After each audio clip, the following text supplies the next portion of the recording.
ఇంకొక పక్క చూస్తే ఎస్సీల్లో కూడా ఏబిసిడి కేటగరైజేషన్ తీసుకొచ్చి మాలా మాదిగలకు న్యాయం చేసిన పార్టీ తెలుగుదేశం పార్టీ.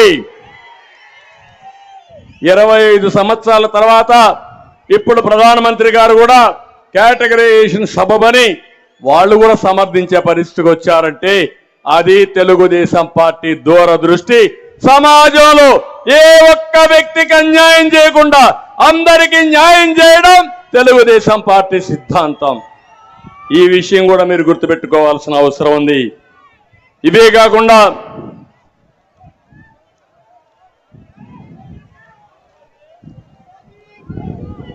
ఇంకో పక్క మా తమ్ముళ్ళు ఉన్నారు ఇక్కడ, నిన్న ఈరోజు మాట్లాడుతున్నారు.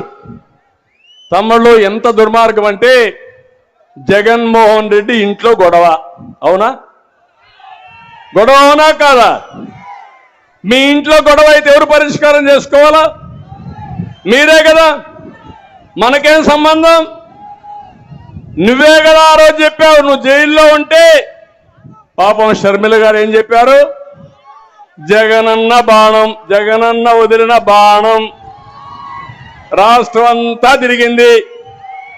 నేను పాదయాత్ర చేస్తే పాదయాత్ర కూడా చేసింది. పార్టీ కోసం పనిచేస్తే తప్పట్లేదు. ఇప్పుడు ఎక్కడ తిరుగుతా ఉంది ఆ బాణం? నేను ఒక విషయం అడుగుతున్నా మిమ్మల్ని. అన్న తమ్ముడు అనుబంధం ఎన్టీ రామారావు గారు సినిమాలు తీశారు. అవునా కాదా? భారతదేశంలో ప్రతి ఒక్క వ్యక్తి కూడా తల్లిదండ్రులు సంపాదించిన ఆస్తి ఒకే చెల్లుంటే ఆ చెల్లికి ముందు పెళ్లి చేసి ఆ అమ్మాయి బాగుండాలని కోరుకుని అవసరమైతే ఆస్తి కూడా అమ్మాయికి ఇచ్చి నేను కష్టపడతాను నా జీవితం కోసం ముందుకు పోతా. అవునా కాదా? ఇది మన సాంప్రదాయం. అవునా కాదా అని మిమ్మల్ని అడుగుతున్నా. ఆ అమ్మాయికి ఆస్తి మీరు గొడవ పడతారు, నేను వచ్చానని నా మీద పడతారు. నాకేం సంబంధం? మీరు చెప్పండి. అంటే ఎంత దుర్మార్గుడు అంటే కడాన వాళ్ళ నాన్న ఇక్కడే. ఎక్కడ తమ్ముడు?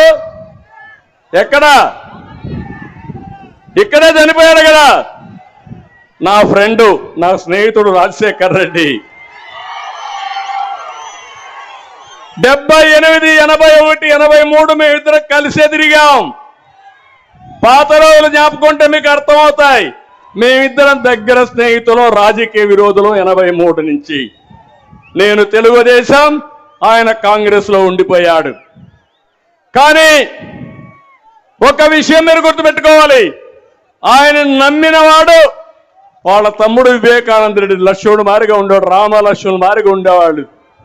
అన్న మాట జమజాటన వ్యక్తి వివేకానంద రెడ్డి. ఏం తమ్ముళ్ళు అలాంటి వ్యక్తిని ఏం చేశారు? ఏం చేశారు? ఏం చేశారు? ఎన్ని డ్రామాలు ఆడారో చూశారా అని మిమ్మల్ని అడుగుతున్నా. నారాసుర రక్త చరిత్ర